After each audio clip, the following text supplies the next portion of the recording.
Hello everyone and welcome to Bansal academy.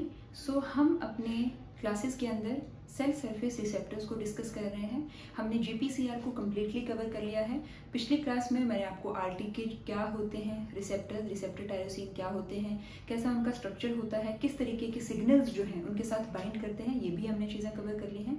उसके बाद कौन कौन से पाथवेज हैं जो कि जिनका ट्रांसडक्शन होता है, सिग्नल ट्रांसडक्शन होता है with the help of your RT के, हमने उनके सिर्फ नाम लिखे थे। और उन सारे के सारे पाथवेज में से टोटल 4 पाथवेज मैंने आपको लिखवाए थे जो कि ट्रांसड्यूस होते हैं with the help of your RT के, जिसके अंदर हमने रैसमैप काइनेज पाथवे को कम्प्लीटली अपना डिस्कस कर लिया है। नाउ इस क्लास के अंदर मैं आपको करवाऊंगी PIP3 AKT काइनेज पाथवे। ठीक है, PIP3 AKT काइनेज पाथवे को हम जो है वो इस क्लास के अंदर डिस्कस करने वाले हैं। ठीक है, तो देखिए PIP3 AKT काइनेज पाथवे, सबसे पहले तो आपको ये चीज पता होनी चाहिए कि इसका रोल किस चीज में होता है। ठीक है, तो आप लिख लीजिए कि this pathway play role in number 1 apoptosis. एक तो इसका रोल होता है कि एपोप्टोसिस के अंदर रोल प्ले करता है, राइट। एक तो इसका रोल होता है एपोप्टोसिस के अंदर, और सेकंड इसका रोल होता है सेल सर्वाइवल की stimulation, that is stimulation of cell survival. ठीक है, सेल सर्वाइवल की स्टिम्युलेशन, यानी कि ये दो रोल हैं इसके PIP3 AKT काइनेज पाथवे के। अगेन जैसे हमने बात की थी कि इसका जो रिसेप्टर है वो भी क्या है, आपका RTK है। इसका मतलब इस तरीके से RTK होगा, transmembrane part, and this is the जो आपके एक्स्ट्रा सेल्यूलर वाली तरफ होता है, या बोल सकते हो कि जो आपका मेम्ब्रेन के बाहर होता है, कौन सा टर्मिनस होता है, एंड टर्मिनस। ठीक है, आउटसाइड एंड साइटोसोल के अंदर होता है C टर्मिनस डोमेन। ठीक है, सेम सी चीज़ है कि यहाँ पर फिर बाइंड होंगे आपके सिग्नल्स, उसके बाद जो रिसेप्टर है उसकी हो जाएगी डायमराइजेशन, और डायमराइजेशन के बाद फिर ऑटोक्रॉस फॉस्फोराइलेशन होगी। ऑटोक्रॉस फॉस्फोराइलेशन के बाद रिसेप्टर के नॉन कैटालिटिक साइट पर फॉस्फोराइलेशन होगी, और जो साइटोप्लाज्म के अंदर कुछ प्रोटीन्स है उसके साथ बाइंड होना स्टार्ट हो जाएंगे। ये तो है आरटीके की बेसिक सिग्नलिंग। हम डिस्कस कर रहे हैं PIP3 AKT काइनेज पाथवे को, जिसके अंदर जिसका रोल होता है किस चीज में, एपोप्टोसिस में और स्टिमुलेशन ऑफ सेल सर्वाइवल में। तो देखिए, सबसे पहले आप ऐसे तरीके से प्लाज्मा मेम्ब्रेन ड्रॉ कर लीजिए। पहले तो जैसे मैंने आपको यहाँ पे ड्रॉ करवाई थी, इस तरीके से आपने प्लाज्मा मेम्ब्रेन ड्रॉ कर ली है। हम ये एज्यूम करके चलेंगे कि हमारे पास ऑलरेडी जो सिग्नल है वो बाइंड हो चुका है। जैसे ये है इंटरमेम्ब्रेन स्पेस, ये और इसका C टर्मिनस, N टर्मिनस और C टर्मिनस, इसके साथ ऑलरेडी आपका जो सिग्नल है वो बाइंड हो चुका है। ठीक है, signal is already present in the receptor, और रिसेप्टर जो है फिर वो अपने डाइमराइज्ड कंडीशन में यहाँ पर प्रेजेंट है, और ये है इसका अगेन C टर्मिनस डोमेन। ठीक है, ये बार बार आप नहीं भी इसको लिखना चाहोगे तो चलेगा। जो सिग्नल इसके साथ बाइंड हुआ है वो क्या है, EGF, यानी कि एपिडर्मल ग्रोथ फैक्टर। तो एक तो ये चीज होगी कि डाइमराइज हो गया। दूसरी चीज इसकी जो फॉस्फोराइलेटेड मतलब वाली जो पोर्शन था उसका मतलब जो एज अ एंजाइम की तरह फंक्शन कर रहा था उसका फॉस्फोराइलेशन हुआ है, वही सेम ऑटोक्रॉस फॉस्फोराइलेशन। उसके बाद इसकी जो नॉन कैटालिटिक साइट है उसका भी फिर हुआ है फॉस्फोराइलेशन। ठीक है, अब इस नॉन कैटालिटिक साइट के साथ में जैसे ये थी इसकी, this was it's catalytic site, तो जब कैटालिटिक साइट के साथ में फॉस्फेट अटैच हुआ तो उससे क्या हुआ, एंजाइम की एक्टिविटी इंक्रीज हुई।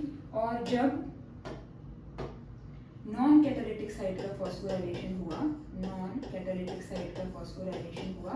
तो उससे क्या हुआ, एफिनिटी हुई। मतलब कि आप बोल सकते हो कि ये डॉकिंग साइट की तरह इस साइट ने फिर काम करना स्टार्ट कर दिया for those protein which are present in the cytoplasm which have the SH2 domain, और you can say the PTB binding domain. तो यहाँ से एक PI3 काइनेज नाम का एक काइनेज होता है, आप बोल सकते हो प्रोटीन होती है, जो कि इसके साथ आकर के यहाँ पर जो है वो बाइंड करती है, यहाँ पर आकर के बाइंड करती है, और with the help of its SH2 domain.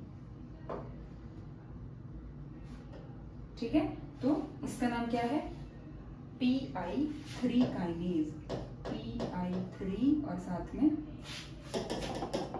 यहाँ पे आप ऐसे लिख सकते हो, this is PI3 and kinase, ठीक है। PI3 काइनेज अपने सॉरी SH2 डोमेन से बाइंड है विद द रिसेप्टर। अब ये जो PI3 काइनेज है ये क्या करेगा, प्लाज्मा मेम्ब्रेन के अंदर ऑलरेडी आपके PIP2 जो है ये प्रेजेंट रहते हैं, ठीक है। अब क्योंकि ये काइनेज है, ठीक है, ये क्या है आपका काइनेज है, तो ये इस PIP2 को करवा देगा फॉस्फोराइलेट और कन्वर्ट करवा देगा PIP3 में। ऐसे ही बहुत सारे PIP3 जो है वो प्लाज्मा मेम्ब्रेन के अंदर फॉर्म हो जाएंगे, ठीक है। मैं सिर्फ 3 PIP3 यहाँ पे ड्रॉ करूंगी क्योंकि हमें इन्हीं 3 से हमारी सिग्नलिंग का जो प्रोसेस है वो हमें क्लियर हो जाएगा। वैसे काफी सारे PIP3 जो है वो बनते हैं after the phosphorylation of PIP2 by the PI3 kinase. अभी फॉस्फोराइलेट हो गया तो ऑब्वियसली PIP2 था, तो फॉस्फेट अटैच हो गया तो P3 हो गया, यहाँ पे P3 PIP3।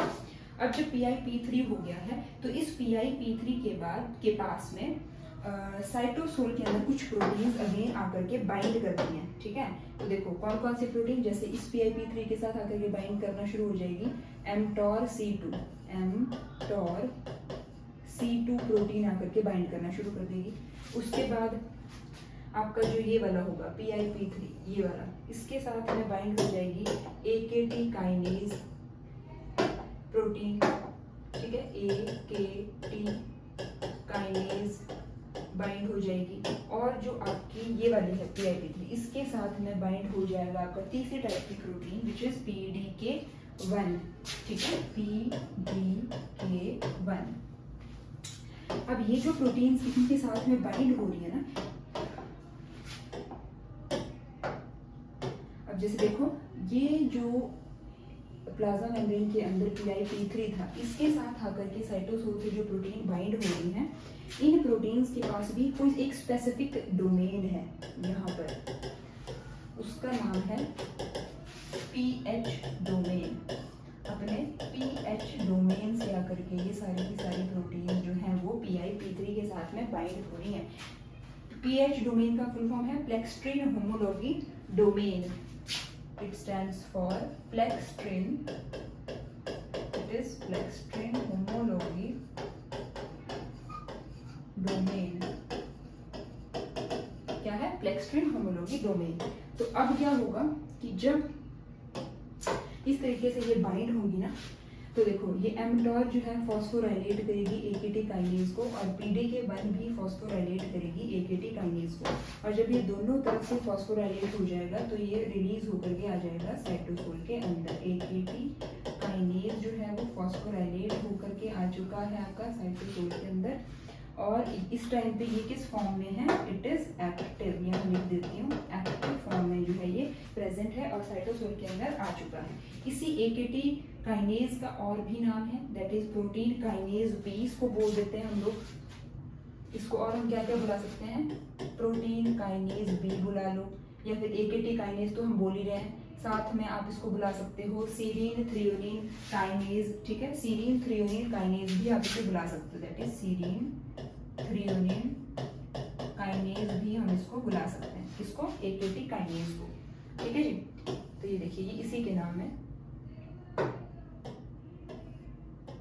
ये हम बात कर रहे हैं कि हम इसको इन नामों से भी बुला सकते हैं, सीरीन थ्रियोनिन काइनेज बुला लीजिए या फिर आप PKB बुला लीजिए। अब देखो अब ये जो एक्टिवेटेड काइनेज है ना, ये जो अपनी फॉस्फोराइलेटेड स्टेट में देखिए एक्टिव है इस टाइम पे, ये जो एक्टिवेटेड AKT काइनेज है ये बैड प्रोटीन को इनहिबिट करता है।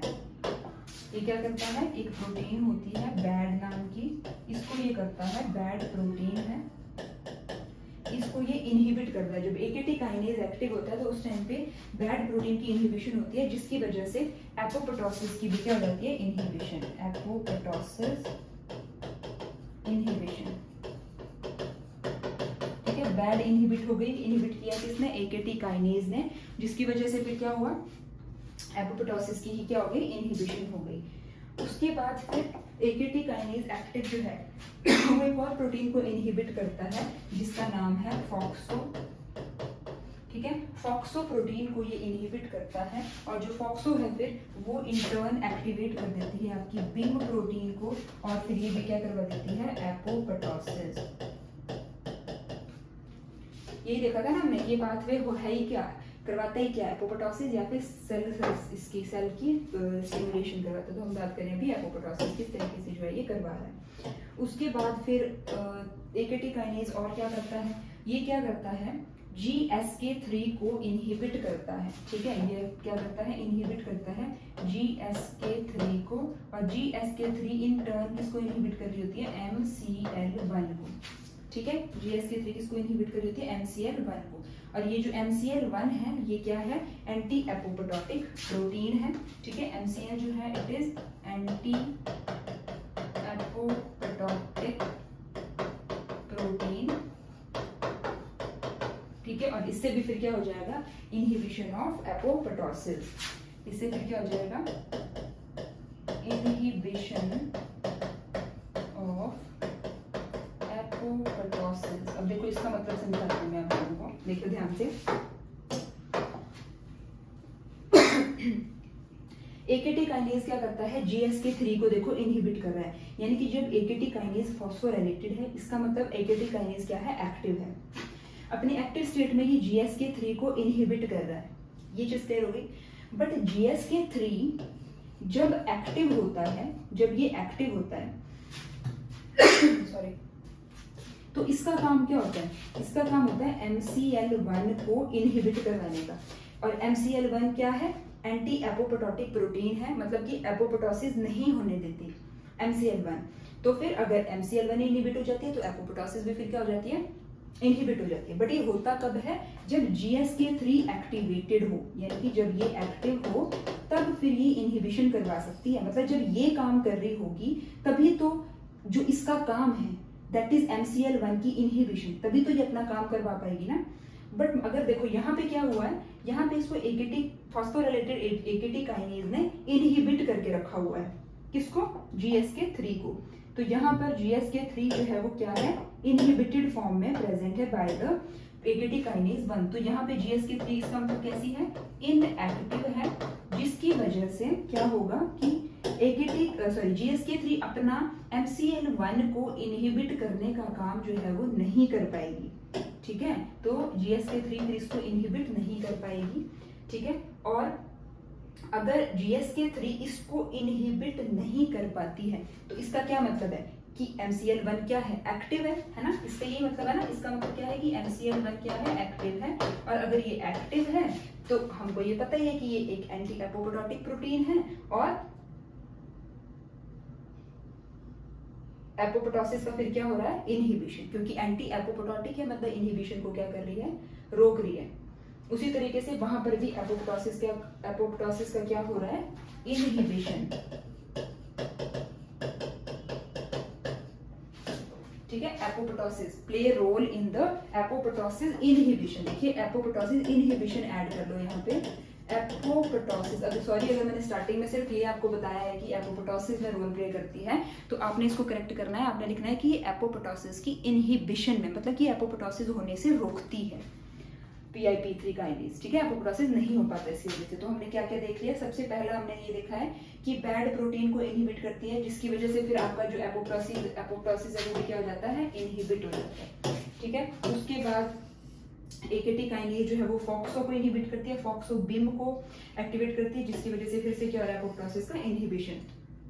देन एकेटी काइनेज जो है वो क्या करती है, आपके GSK3 को इनहिबिट करके रखती है। ठीक है, और GSK3 अगर इनहिबिटेड है तो फिर ये MCL1 को इनहिबिट नहीं कर पाएगा, जिसकी वजह से MCL1 जो है वो एक्टिव रहेगा। और एक्टिव रहेगा क्योंकि ये, तो अब क्योंकि ये एंटी एपोप्टोटिक प्रोटीन है तो एपोप्टोसिस की फिर से क्या हो जाएगी, इनहिबिशन हो जाएगी। ये काफी थोड़ा सा ट्रिकी है कॉन्सेप्ट, बट एक बार समझ आ गया तो कुछ टफ है नहीं इसमें वैसे। ठीक है, फिर से बता देती हूँ, एक बार करेक्ट कर देना। मैंने अगर ये बोला होगा कि एपोप्टोसिस में रोल प्ले करता है PIP3 एकेटी काइनेज पाथवे, तो आपने करेक्शन क्या करनी है कि एपोप्टोसिस के इनहिबिशन में इसका जो है वो मेनली रोल है। ठीक है, उसके बाद फिर ये आपका जो है वो कवर हो जाता है पूरा का पूरा PIP3 एकेटी काइनेज पाथवे। ठीक है जी, तो PIP3 एकेटी काइनेज पाथवे जो है आपका वो कवर हो जाता है। राइट। अब हम एक और पाथवे होता है, that is your mTOR pathway, ठीक है। ये तो आ गया आपका AKT PIP3 AKT kinase pathway. This is your PIP3 AKT kinase pathway. और ये किस चीज में रोल प्ले कर रहा था? ये रोल प्ले कर रहा था आपके जो एपोप्टोसिस है उसको इनहिबिट करने में इसका रोल था, ठीक है जी। तो ये हो गया आपका पूरा का पूरा AKT काइनेज पाथवे, ठीक है। अब नेक्स्ट हेडिंग डाल लीजिए mTOR पाथवे।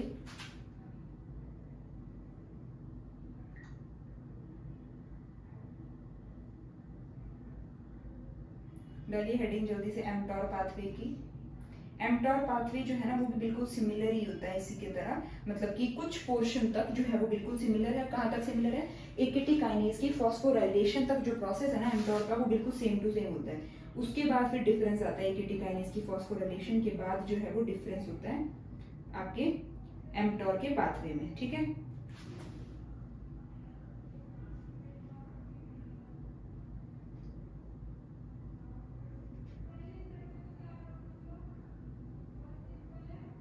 चलिए, अगर आपने इतना समझ लिया है तो फिर अब हम चलते हैं आपके mTOR पाथवे के ऊपर।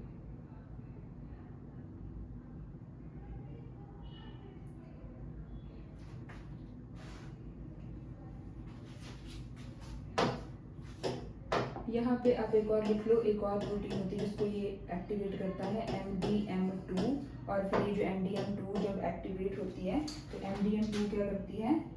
P53 को इनहिबिट करती है, ठीक है। P53 को इनहिबिट करती है जिसकी वजह से एपोप्टोसिस का हो जाता है इनहिबिशन, ठीक है जी। तो ये कुछ पाथवेज हैं, MDM2, GSK3, फॉक्सो और बैड प्रोटीन, ठीक है। तो ये कवर हो जाता है आपका PIP3 का पाथवे। अब नेक्स्ट चलते हैं, नेक्स्ट डाल लीजिए heading mTOR pathway. This is mTOR pathway, ठीक है। mTOR pathway mammalian target of rapamycin, full form है मेमेलियन टारगेट ऑफ रेपामाइसिन, ठीक है। मेमेलियन टारगेट ऑफ रेपामाइसिन, ये आ गया आपका mTOR पाथवे। अब mTOR पाथवे जो है ये क्या करता है? स्टिम्युलेट करता है ये प्रोटीन की सिंथेसिस को। एक तो ये काम करता है कि स्टिम्युलेशन करता है, स्टिम्युलेशन ऑफ प्रोटीन सिंथेसिस। दूसरा इसका जो रोल रहता है वो रहता है inhibition of autophagy, inhibition of autophagy इन दो PHAGY, ठीक है। इन दो जगह इसका रोल रहता है, inhibition of autophagy, stimulation of protein synthesis and inhibition of autophagy, ठीक है। मेमेलियन टारगेट ऑफ रेपामाइसिन ये चीज भी हो गई। उसके बाद अब देखो इसको कैसे आप कवर करोगे इस पूरे के पूरे पाथवे को, तो नेक्स्ट स्लाइड के अंदर देख लेते हैं। जैसे अगर ये आपका पूरा का पूरा प्लाज्मा मेम्ब्रेन है इस तरीके से, फिर से हम सेम चीज बनाएंगे यहाँ पे कि ये जो आपके रिसेप्टर हैं जो कि इस तरीके से प्रेजेंट है, यहाँ पे जो है आपका ऑलरेडी एक सिग्नल जो है वो आकर के बाइंड हो चुका है, रिसेप्टर डाइमराइज होकर के, रिसेप्टर इसका एंजाइम वाला साइड, रिसेप्टर जो है वो दोनों इनकी कैटालिटिक साइट भी और नॉन कैटालिटिक साइट दोनों जो है वो फॉस्फोराइलेट हो चुकी हैं। उसके बाद यहाँ पर आकर के अटैच हो रहे हैं इनके साथ PI3 काइनेज नाम का एंजाइम, ठीक है। PI3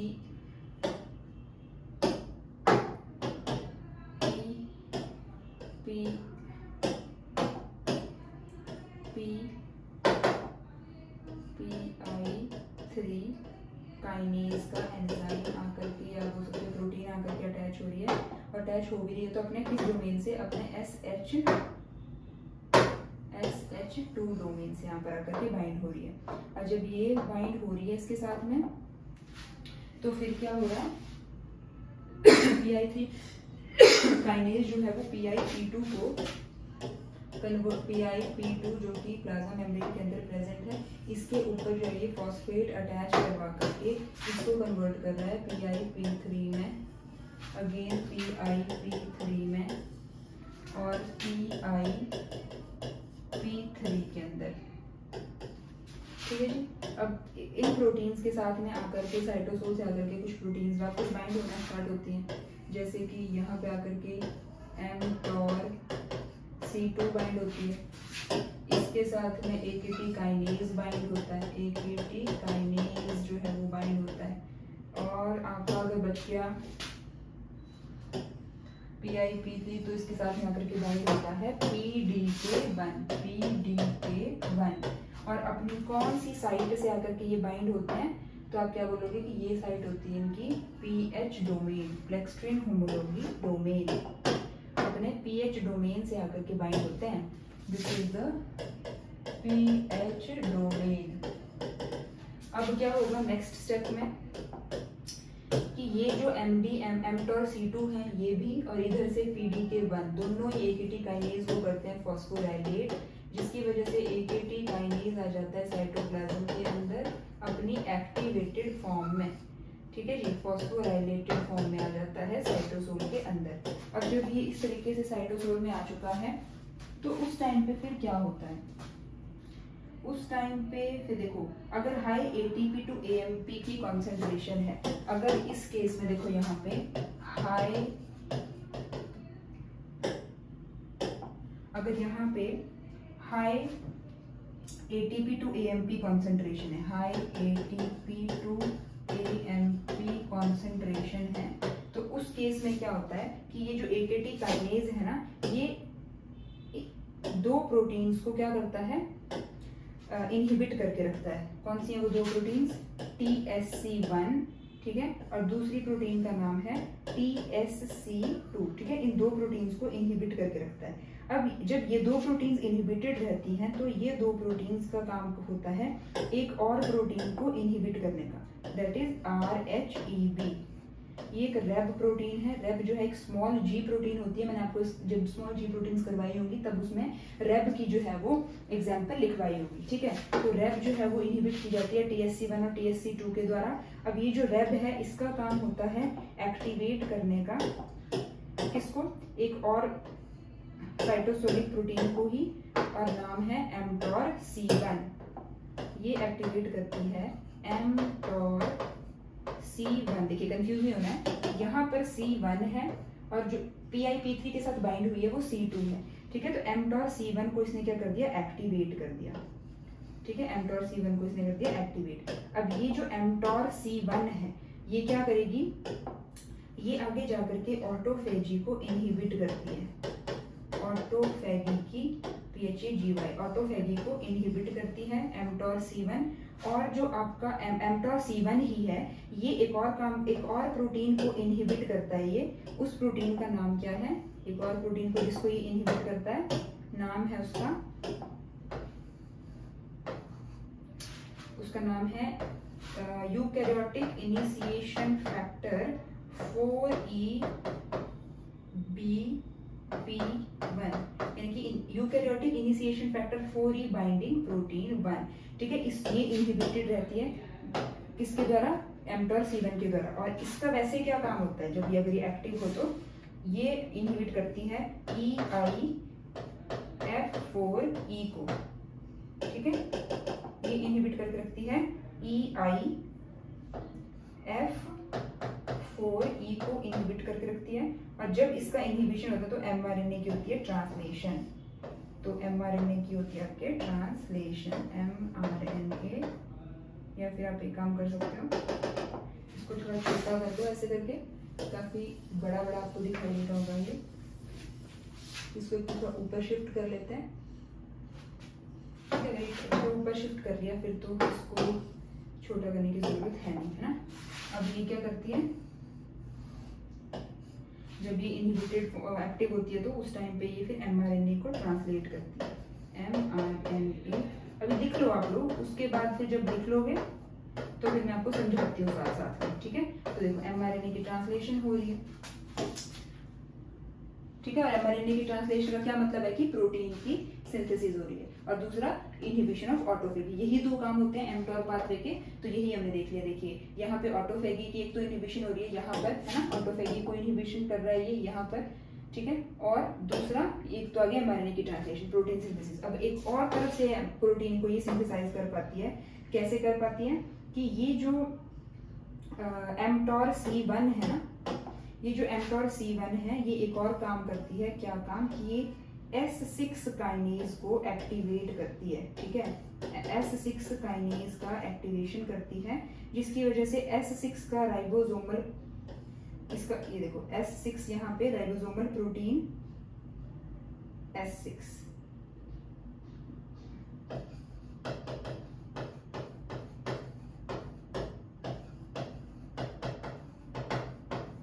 यानी कि mTOR C1 ने S6 काइनेज को एक्टिवेट किया, S6 काइनेज ने राइबोसोमल प्रोटीन S6 को एक्टिवेट किया, और राइबोसोमल प्रोटीन S6 को एक्टिवेट किया कैसे?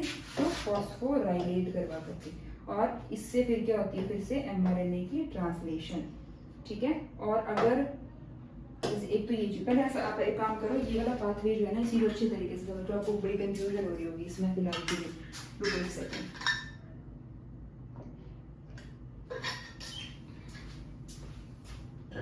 तो मैंने आपको यहाँ पे क्या बताया है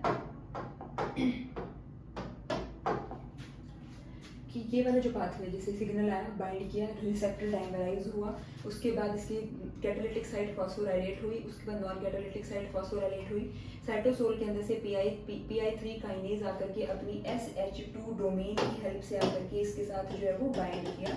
उसके बाद इसने PIP2 को फॉस्फोराइलेट करके जो है वो PIP3 के अंदर कन्वर्ट किया। अब PIP3 के साथ में साइटोसोल के अंदर कुछ प्रोटीन्स थे, जैसे कि mTOR C2 AKT काइनेज और PDK1, ये अपने पीएच डोमेन्स के थ्रू जो है वो इनके साथ आकर के बाइंड हो गए। जब बाइंड हो गए तो mTOR C2 और PDK1 ने AKT काइनेज को फॉस्फोराइलेट कर दिया। अब AKT काइनेज जब फॉस्फोराइलेट हो गया तो वो आ गया साइटोसोल के अंदर। अब ये कंडीशन बताई हुई है कि जब कंडीशन ऐसी थी कि जब हाई एटीपी प्रेजेंट था, high ATP to AMP ratio present थी, तब क्या होता है कि जो एकेटी काइनेज होता है, देखो ये क्या करता है कि TSC1 और TSC2 को इनहिबिट करके रखता है। तो अगर ये इनहिबिटेड रहेगा तो ये अपना काम नहीं कर पाएगा, और इसका काम क्या है? रैब को इनहिबिट करने का। तो अगर ये इनएक्टिव हो गया, high ATP to AMP concentration के टाइम पे ये इनएक्टिव हो गया, तो ये रैब को इनएक्टिव नहीं करवा पाएगा, जिसकी वजह से रैब जो है वो कैसी होगी? एक्टिव। और अगर रैब एक्टिव होगी तो फिर mTOR C1 को एक्टिवेट करेगी और ऑटोफेगी करवाएगी। उसके बाद EIF4EBP यानी कि eukaryotic initiation factor 4EB binding protein 1 को जो है इनहिबिट ये करता है mTOR C1, और अगर ये इनहिबिट हो जाए, ठीक है, ये वाला फैक्टर, तो फिर ये इसको इनहिबिट नहीं कर पाएगा, क्योंकि यही अभी क्या है? इनएक्टिव है, ठीक है। ये अगर इनएक्टिव हो गया है तो इसका मतलब क्या है कि ये वाला प्रोसेस नहीं हो पाएगा, और ये क्या होगा? एक्टिव होगा। और अगर ये एक्टिव होगा तो mRNA की ट्रांसलेशन हो जाएगी। उसके बाद सिमिलरली जो mTOR यहाँ पे C1 है, वही सेम चीज चली हुई है। TSC1 और TSC2 इनहिबिटेड है, जिसकी वजह से रैब जो है एक्टिव है, mTOR को एक्टिव कर रहा है। mTOR एक्टिव स्टेट में S6 काइनेज को एक्टिव कर रहा है। S6 kinase ribosomal protein S6 की फॉस्फोराइलेशन करवा करके जो है वो mRNA की ट्रांसलेशन जो है वो करवा रहा है, ठीक है। ये तो आ गई आपकी कि जब था आपका high ATP to AMP concentration. अब कई बार क्या होता है कि लो एनर्जी अगर हो सेल के अंदर, ठीक है, अगर सेल के अंदर हो लो एनर्जी, तो या फिर आप बोल सकते हो कि हाई AMP अगर प्रेजेंट हो, तो फिर ऐसी सिचुएशन में क्या होता है कि हाई AMP की वजह से यहाँ पे क्या होता है ना कि AMP काइनेज डिपेंडेंट की AMP, ठीक है, AMP के यानी कि AMP dependent kinase, AMP dependent kinase जो है ना वो एक्टिव हो जाते हैं, और फिर वो क्या करवाते हैं? TSC1 और TSC2 का एक्टिवेशन करवा देते हैं। अगर TSC1 TSC2 की एक्टिवेशन हो जाएगी तो इसका मतलब फिर ये अपना काम आगे इसको इनहिबिट कर पाएगा, तो फिर ये आगे का कोई भी पाथवे फिर नहीं चलता। ठीक है जी, तो ये होता है आपका पूरा का पूरा mTOR पाथवे। आई होप आप लोगों को ये क्लियर हुआ होगा। थोड़ा सा मतलब ट्रिकी है ये, बट इजी है। अगर आप इसको इजीली मतलब कि अगर आपको ये चीज़ अभी समझ आ गई है तो ज़्यादा टफ है नहीं इसको समझना, है ना। PIP3 AKT काइनेज पाथवे हो गया हमारा, और हमारा हो गया mTOR पाथवे। अब आप लोगों ने एक और चीज़ लिख लेनी है कि mTOR जो है उसका इनहिबिटर होता है एक drug which is named as rapamycin. जैसे आपको ये दिखाई दे रहा होगा यहाँ पर, ये जो mTOR है ना, इसका एक इनहिबिटर होता है। क्या नाम होता है उस इनहिबिटर का? रैपामाइसिन। ये जो है रैपामाइसिन जो है ये क्या है? इनहिबिटर है of what? It is an inhibitor of mTOR। ठीक है जी, तो ये हो गया आपका पूरा का पूरा mTOR का पाथवे।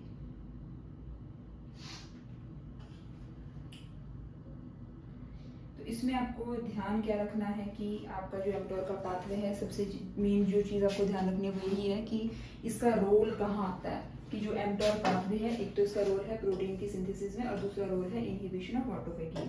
और हम ये दोनों चीज़ें देख पा रहे हैं यहाँ पर अपने जो हमारी ये है डायग्राम है, जो आपका फ्लो चार्ट है आप बोल सकते हो, इसके अंदर हम क्लियरली देख पा रहे हैं कि ऑटोफेगी की भी प्रोसेस हो रही है। ठीक है, ऑटोफेगी की प्रोसेस भी हो रही है, और साथ ही साथ में आपका जो है वो mRNA की ट्रांसलेशन, या फिर आप बोल सकते हो कि आपके प्रोटीन की सिंथेसिस भी जो है वो हो रही है mTOR पाथवे के अंदर। ठीक है जी, तो ये आज हमने दो पाथवेज डिस्कस किए। एक था आपका PIP3 AKT काइनेज पाथवे और दूसरा था आपका mTOR पाथवे। बस अब आपके पास एक पाथवे और बचता है, that is IP3 DAG pathway. वो हम अपने नेक्स्ट लेक्चर के अंदर कवर कर लेंगे, और उसे कवर करते ही फिर हमारे सारे के सारे जो रिसेप्टर टायरोसिन काइनेजेस हैं वो भी कवर हो जाएंगे। ठीक है, सो मिलते हैं नेक्स्ट लेक्चर में। Thank you so much.